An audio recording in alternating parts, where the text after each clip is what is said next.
What's up, everyone? Welcome to our Seattle Kraken mock expansion draft show. We're going to go through our mock draft, analyze some of the interesting names that were left off protected lists, some of the interesting names that were left on some of the protected lists, and just go through all things expansion draft ahead of Wednesday's draft. Always an interesting time when we get expansion drafts. Do you have any opening thoughts before we get into the list here? No opening thoughts because we'll get into it as we discuss each team.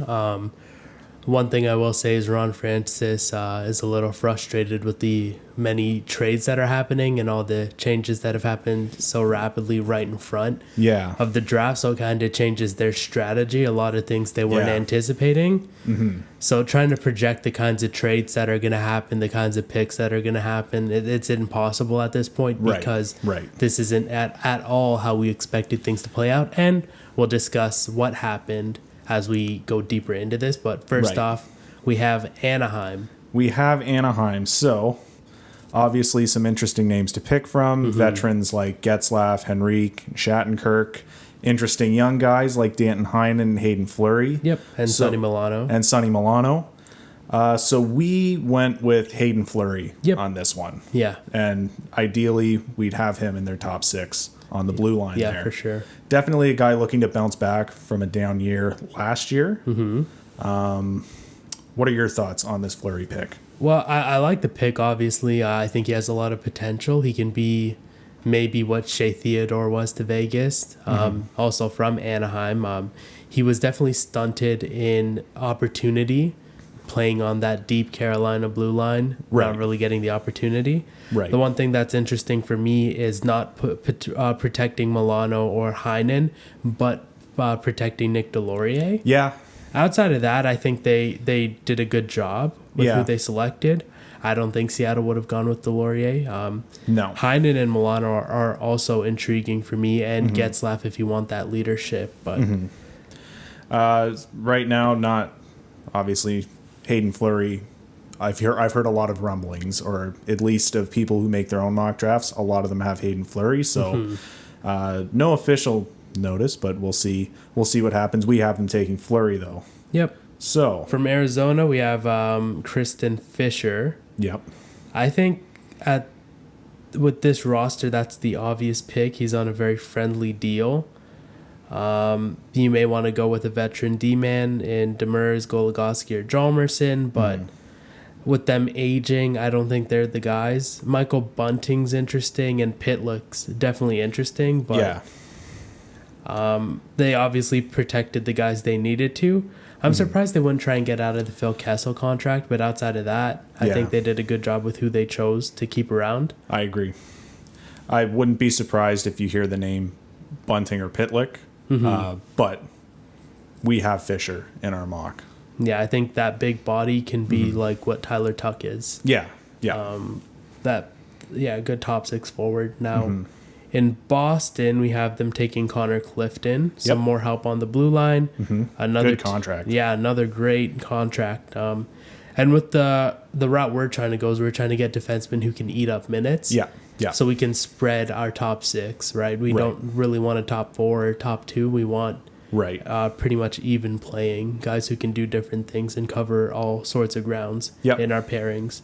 Other guys to note there that you might hear: Andre Kasha. Oh, for sure. Nick Ritchie. Yep. I like Chris Wagner if you want that. Yeah, if you want that line grid. Two-way forward. Yeah, but again, we have them taking Connor Clifton. Also interesting to see both Halak, who obviously is not returning to Boston, and Tuukka Rask, their longtime vet. But so moving on to Buffalo.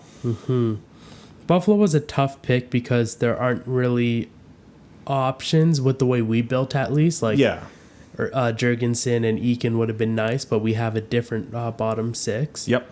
So we went with Michael Hauser because you need goaltending. Yep. Obviously, he's a UFA, so from our perspective, we'd want to sign him to a 2-way deal and probably have him as a call-up. Yep. Not a bad guy for a call-up there. No.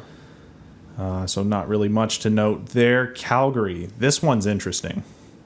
So we have them taking Oliver Shillington. Yeah, but you may want to go with the vet Giordano. Brett Ritchie's not bad. you probably want to stay away from Lucic. Yeah.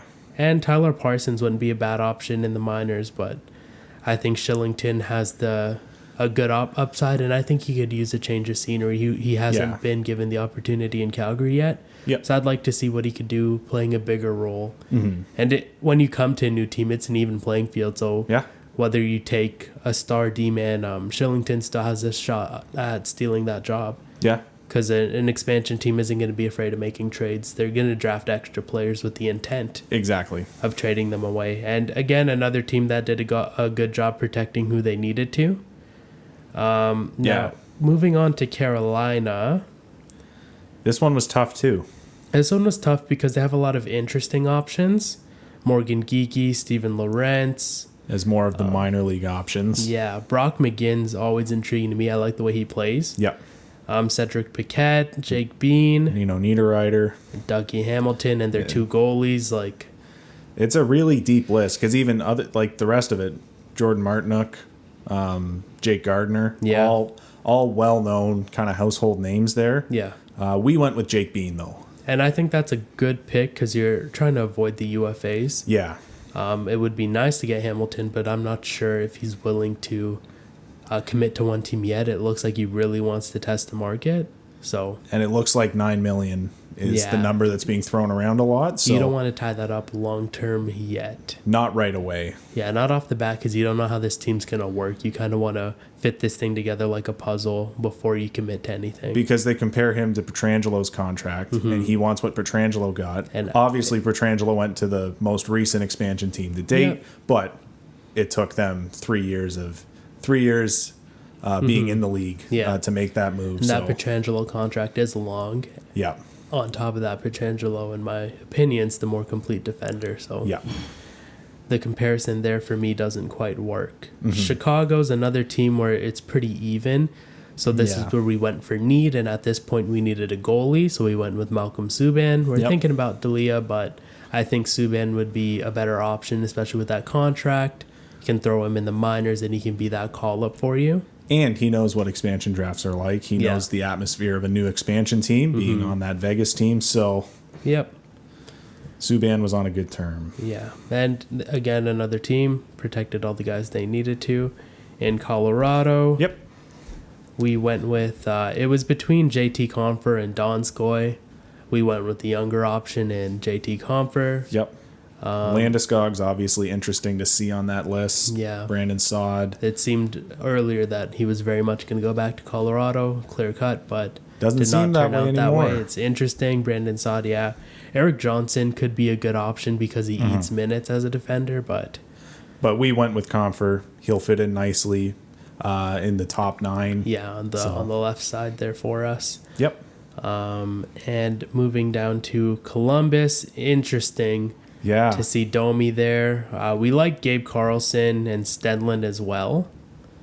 Good guys, minor league options there. But for this pick, we felt like we could take the gamble on Max Domi. It's 1 year left. If it doesn't work, you can retain some salary. And maybe a contending team's going to be interested in him. Yep. But I like Domi for that pick. Yep, so do I. Yeah, and then in Dallas, we went with Honka to fill out that minor league depth, that defensive depth. Alexiak was tempting. Yeah. But I think we're going for more fast pace, more guys that can move the puck. Yep. And he's a UFA. Another name that was interesting on that was Blake Como, just in terms of a cheaper contract for a veteran guy. Yeah, obviously, Ben Bishop is interesting seeing him there. But I think with his injury history, that's a little too much. A little risky. A little too much money to take on at almost $5 million. Yep. So again, we went with Julius Honka.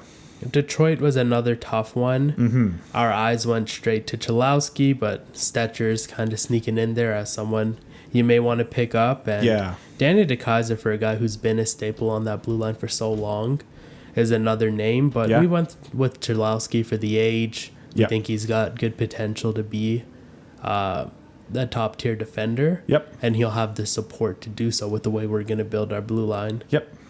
So we went with him.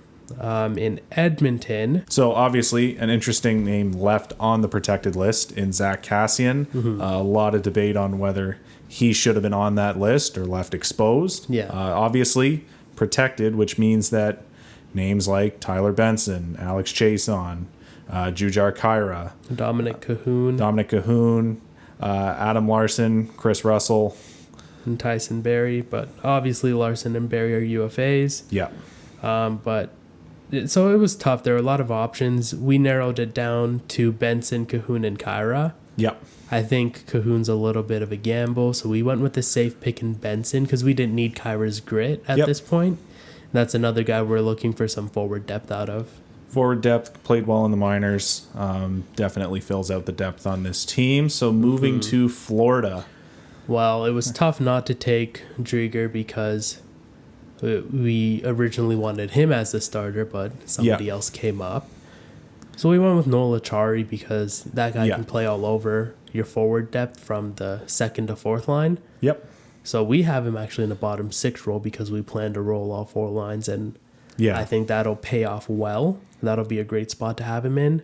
But it is important to note that there is a lot of rumors, and there have been a lot of rumors that Drieger will be the guy out of Florida. But based on what we think they should do, we think they should not go with Drieger, go with Noel Acciari. And go with the other goalie. But Drieger is very much a good pick there and probably going to be the guy you should expect to see in Seattle next year. Yep. Now in LA, it was kind of tough. We were looking at Lizotte, Lemieux, Athanasiou is very tempting. But we went with Mata because I like him on D. He's got 1 year left. So you can see how things work. Yep. And whether you choose to extend him, hopefully that cap hit could come down a bit because we want him on the bottom pairing. Yeah. Would probably be best for a guy of his caliber. In Minnesota, Nick Bjugstad was tempting. Victor Rask. You don't want that cap for that 1 year. Yeah. He wasn't a guy we didn't want to spend $4 million on. So it really became a battle between Kakkonen and SUCY. Both of which are names that you could hear on Wednesday night. Yeah. But we went with Carson SUCY on the blue line. Again, because things changed in terms of who we wanted for goaltending. Yep. Which we didn't expect. So SUCY, I see the upside of him being a great top pairing defenseman. Yeah. And I think that'd be a good spot to have, or that'd be a good player to have. He just needs the ability to go out there and run extended minutes. Yeah. And when you're on such a deep defensive team like Minnesota, they're really he hasn't earned those minutes when you had guys like Suter, Ian Cole, Brad Hunt, Jared Spurgeon, Matt Dumba. So and Jonas Brodin up there. Jonas Brodin too. I left him off. So moving on to Montreal. A couple of good options here. Jonathan Drouin's always intriguing because of his upside. Yep. Paul Byron's interesting. Yeah, Shea Weber may not be the guy because of his career potentially ending, sadly. Yeah. It was an easy pick once we saw this guy, Carey Price. Yeah. Despite the injury rumors. This is who we want to build our team around. Exactly. Whether he's there or not for that first season. If he's not there, that's $10.5 million you have to play with. Yep. And Seattle is seriously toying with the idea of taking him. Yeah. So obviously that'll be the suspenseful pick once Montreal comes around to see if they take him. And Cale Fleury would be a good dark horse pick as well. Yep. But Carey Price for me is who we wanted to build our team around. So really wanted to protect Jake Allen. Yeah. I mean, Montreal saved some money. Oh, yeah. But it's Carey Price. Not a bad move, but it is a tough move to make. Oh, for sure. So moving on to Nashville. In Nashville, we went with, this was easy for us when we saw the contract, Colton Sissons. Yep. Now, it's long, 5 years, but it's under $3 million. It's 2.8 and a bit. Yep. That made it really easy for us. Anybody here would be a pretty decent option. I would avoid Duchesne and Johansson. I don't like their contracts. No. But outside of that, Nick Cousins, Granlund, Grimaldi, Howla, Yarncrow, Benning, Boriecki, Ingram, all great options. Yep. So, and they did what they had to. They protected 5 defensemen, which is interesting to see. But they kind of had to do it. They protected their best players. And I think Nashville will come out of it, hopefully clearing some cap to be either rebuilders or free agent players. Yeah, for sure. Now, in New Jersey, this was another interesting one where we were between Bastion, Janssen, Merkley, Butcher, Murray, and Subban, and it was pretty even for us. Like, we didn't know who to take based on contracts and based on output. Yep. But I think with 1 year left, you want that face of your franchise. You want that icon. Especially if Carey Price isn't playing. Yeah, and especially with Carey Price there. Yeah. PK Subban. And we're projecting his brother to go there as well. So it's a little bit of familiarity in terms of personnel there for him. Mm-hmm. And yeah, at $9 million for 1 year, Subban by no means, he's declined, but he by no means is a bad defensive option. He's definitely a guy you could throw out there in your top pairing. And we want him to eat minutes. And he'll put up output, whether it's the same Norris Trophy output that he has put out in the past. Yeah. That's probably not on the table anymore, but he's a solid... You have to take into account, since the Nashville trade, he's been on a blue line with Sammy Vatanen, Damon Severson, Will Butcher. Yeah.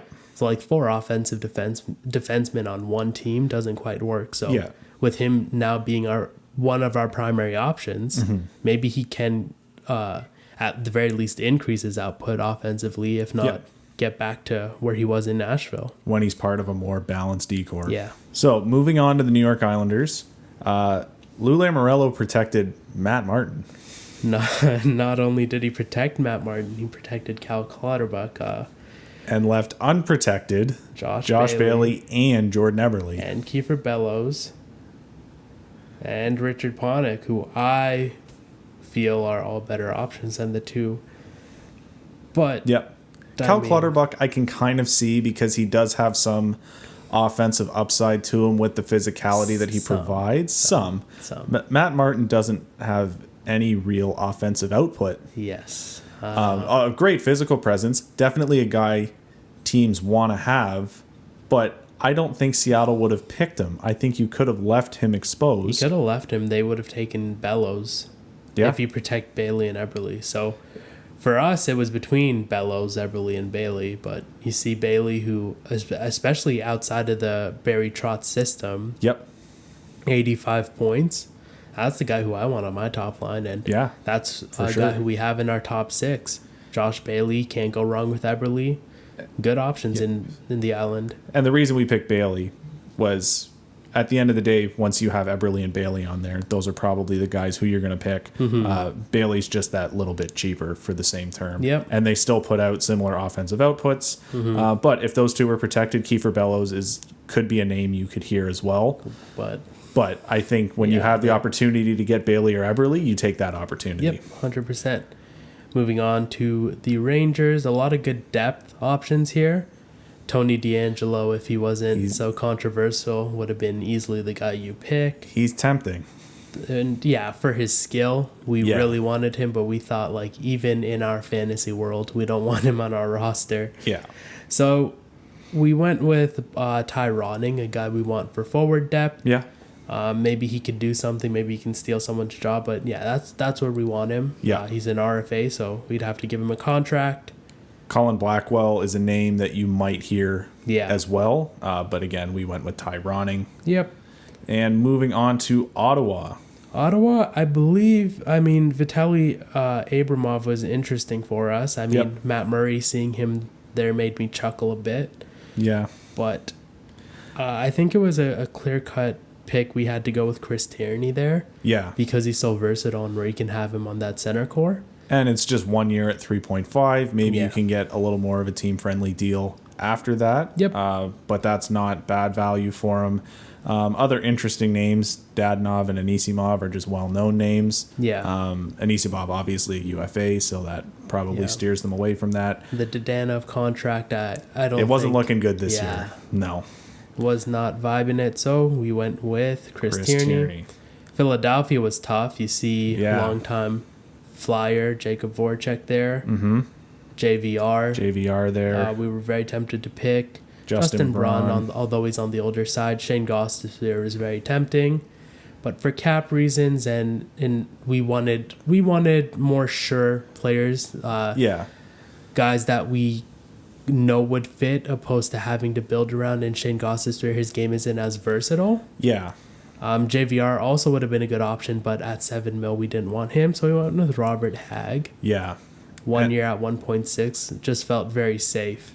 And one of the things that I think Ron Francis was a little frustrated with, I don't think he expected Nicholas Aube-Kubel to be protected. That's who it's rumored that they were very interested in him. Yep. But he was protected, leaving Voracek, Van Riemsdyk, Gostisbehere exposed. Yep. But in this case, yeah, we went with Robert HAGG just to add to that defensive depth on a cheap contract. Yep. Now in Pittsburgh, another interesting list. Yeah, it was a great list. You look at Tanev, who they may take despite the contract, because he's versatile in that bottom six. Zucker, if you want a bigger name. Yep. Pedersen, maybe a smidge overpaid, but a good blue liner. Yeah. For me, my favorite, and who's been one of my favorite players, especially as a bottom six forward, has been Zach ASTON-REESE. Yep. So I'd love to see Seattle take him, because I think in a bigger role, I think he can do some damage. Yeah. I don't think Pittsburgh's been using him very well of late. So in San Jose, it was between Donato, Gambrell, and Latunov for us. We didn't have much interest in Marleau at his age. No. Nieto's not bad. Shimmick, I feel, is a little overpaid, and Martin Jones is very much overpaid. Shimmick isn't a terrible option. No, not to fill out your defense, but I think we picked better players for our blue line. Yeah, it's a bit of a commitment, but not bad. So we went with Gambrell. He's already signed to that contract. We want him for forward depth, probably going to be our 13th guy. Yep. Donato also would be a great option, but he hasn't really found his groove yet. Yeah. And maybe that would be a guy to take a gamble on to see if he can. Yeah. Because he has that upside. Yep. But again, we're going for surefire picks, and Gambrell is that for us. Yeah.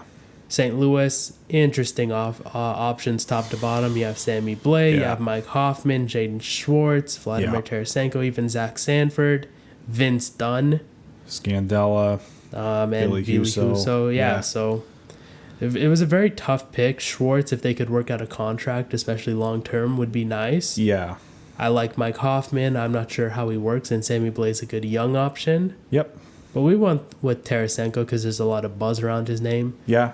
I would like to keep him. If he's a guy you keep, obviously, like if you have Price, we have PK Subban going there, Tarasenko. Those are all names that, there puts a buzz around your team. It puts butts in seats. It's great from a marketing standpoint because he is a superstar. Yeah. And Seattle may actually make this pick, but look to retain salary and trade him. That's what I think they'll do. Obviously, we feel that they could very well keep him, and if they keep him, that's what we're building our lines off of based on keeping him. But I feel that he's too intriguing of an option not to take. Yeah. Because there is significant trade interest in him. Yes. Because St. Louis was a little iffy on the amount of retaining a certain amount of salary when they were shopping him. Yeah. Whereas Seattle might be a little more open to it. Yep. So. Now in Tampa Bay, a long list.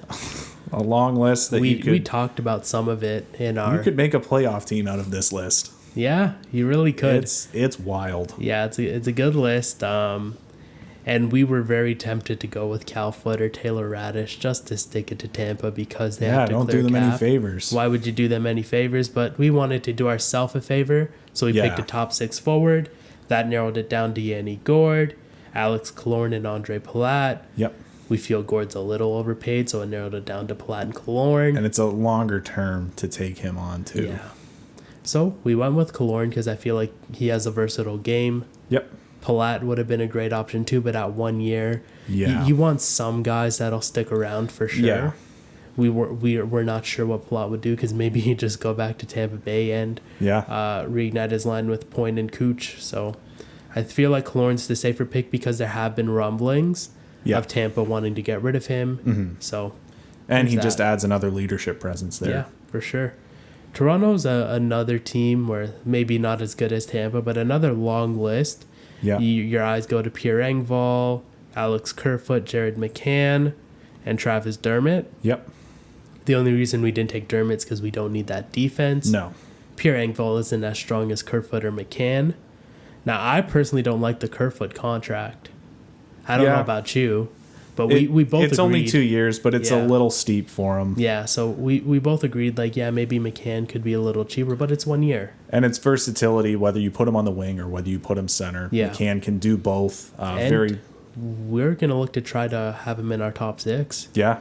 So he's capable of doing it. And the interesting thing about this trade is Seattle was rumored to be looking at Kerfoot and McCann. Yeah. And after this trade with Pittsburgh, it really doesn't do them any favors. Mm-hmm. Another reason why Ron Francis is frustrated, because they're on the same team. He can only take one of them now. Yeah. Maybe he looks for a trade after the fact if he really wants them both. Yeah. But between the two, McCann, at the term he's at and the skill set, he's obviously the more intriguing option in our opinion. Yep. Now with Vancouver, we went with the young guy, Cole Lind. Seems like it's open and shut in my opinion. Yeah, I don't want the Braden Holtby contract as much as people talk about it. Braden Holtby is not that Stanley Cup goaltender he was in 2018. Yeah. Not the Vezina winner. Not to say he's washed, but he's not at that groove anymore, and I wouldn't want to take the risk on him, especially having Carey Price. Yep. And then Beagle, Eriksson, overpaid. There are other prospects they have here. I just didn't feel we're strong enough to not take Cole Lind, who has that top 6 upside. And he's only 22 years old. Yep. And a little surprising to see him left up there, but yeah. So moving on to Washington now. Your eyes go to Ovechkin first. It's interesting to see him. I feel like that's a tactic just because they want to protect an extra player, and Ovi's not going to sign with Seattle. No. If he does, that would be insane. It would be. Obviously, he would be the star right off the bat. Doesn't matter who else they take. He's what's bringing the attraction to that team. 100%. There's other interesting names on this list, though. For me, like Connor Sherry's not bad. Brendan Dillon's not bad. Outside of that, the contracts aren't any I would want. Justin Schultz. Justin Schultz isn't bad. Yeah, but we would have taken him, but we're looking for more long-term options. Yeah. We stayed away from vets unless they were good leaders or sure things. Yeah. We went with VITEK VANECek to be our backup behind Carey Price, and especially with him potentially being out for the season. He, in this case, would be our starter, and we're comfortable with that. Yep. Last but certainly not least, the Winnipeg Jets. Yeah. A lot of interesting names on here. Jensen Harkins, Matthew Perreault, Nathan Beaulieu, Dylan DeMello, Sammy Niku. All intriguing options there. When it came down to it, though, I think the most intriguing option to us was Mason Appleton. Yeah, especially to fill out that bottom 6. We want some defense. We want a guy with upside, too. Yep.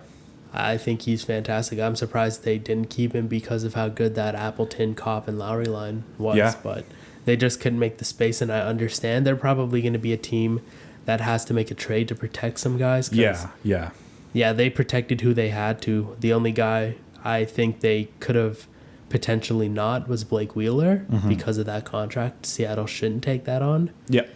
And they could have protected Appleton with that pick. But for sure. They did what they did. Now we'll show you what our team looks like. So this is no trades based on the guys that we picked. Obviously, we didn't want to get too deep into it. Yeah. It would just be impossible to try and predict everything. So this is how we see fit, how we'd build our roster with the picks we're given. Yep. And our top line, Domi, Tierney, Tarasenko. Yep. Obviously, you want a stronger center, but those are some good wings. Yeah, they are. Now, I think Domi, if he can get his game back, he can be a good pairing with Tarasenko.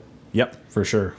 Then Killorn, McCann, Bailey, again, you want a little more for your second-line center, but Bailey and Killorn, I think, can pick up the slack on the wings. Yeah.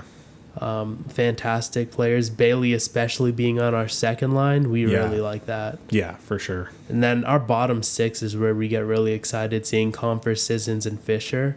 I think that may be one of the best third lines in the league. Yep. And our fourth line, without a doubt, with ASTON-REESE, ACCIARI, and Appleton. Yeah. The AAA line, you can't touch that. You got to get excited about that. Yeah. Now, defense may be a little thin. Yeah. But SUBBAN and SUBBAN, I think, can hold it down. Yeah. That big body. And then SUBBAN, still a good premier player. He's underrated because he's not putting up the points, but he's still solid defensively. Yep. I think that's a great pairing, and especially if you can get SUBBAN some offense back. Now, here's where we may be expecting a little too much in Cholowski and Fleury to be that second pairing. Yeah.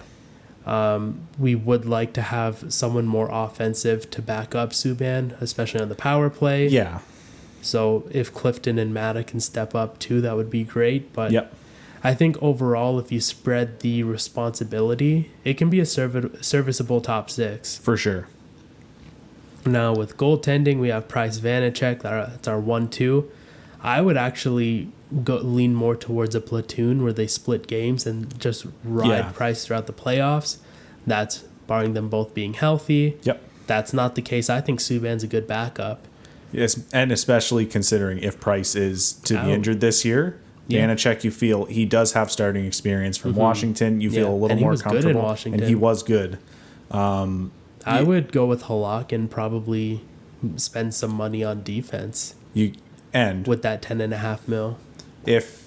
And obviously we don't have it here, but they could look to trade a guy like Tarasenko to free up some, whether that be for a goaltender, but probably defensive depth would be the biggest need to go after. Yeah. But for the purpose of this, we've got Price, VANECek, Subban, and Michael Hauser. To fill out our goaltending. Fill out the goaltending. Especially, Caleb made a good point of it when we were talking, is Vegas went through 6 goalies, I think, in the first year. So can't have too many. Then scratches and minors, or just depth in general, we have HAGG, Gambrell, Bean, Honka, Shillington, Benson, Linden, Ronning. Yep. These are all guys who are capable of stealing jobs, so I think it's good to have that depth, guys competing, and with the roster we have, having the best of this group, I think it will be a good playoff team. For sure. And that leaves our team at almost $71 million for the cap. So and that's without including the RFA contracts that'll be in the minors. But after doing the math, even with those contracts in the minors, they would still be, with the 30 players, would still be under the 81.5, I believe it is. Yeah, we calculated. So for our free agents, you have Cholowski and ASTON-REESE and Jake Bean to sign. Yep. And we're hoping to get all those guys at around $6-7 mil. So that leaves us at 77, which is $4 million free to sign our minor league guys. I think that's a pretty safe bet. Yeah, for sure. Yeah, we absolutely need Cholowski for the way we're building our team. So that would be a priority. If we lose ASTON-REESE, we have depth to take that spot. And same with Bean. Cholowski would be that one priority of the guys we picked to get signed. Yep. So that'll do it for this expansion draft episode here. If you liked it, give it a like down below. Subscribe so you don't miss any of our other uploads. Comment down below who you think is going to get taken in this expansion draft, what your mock draft looks like, and what you think of our takes. And with that, we will see you in the next video. Peace.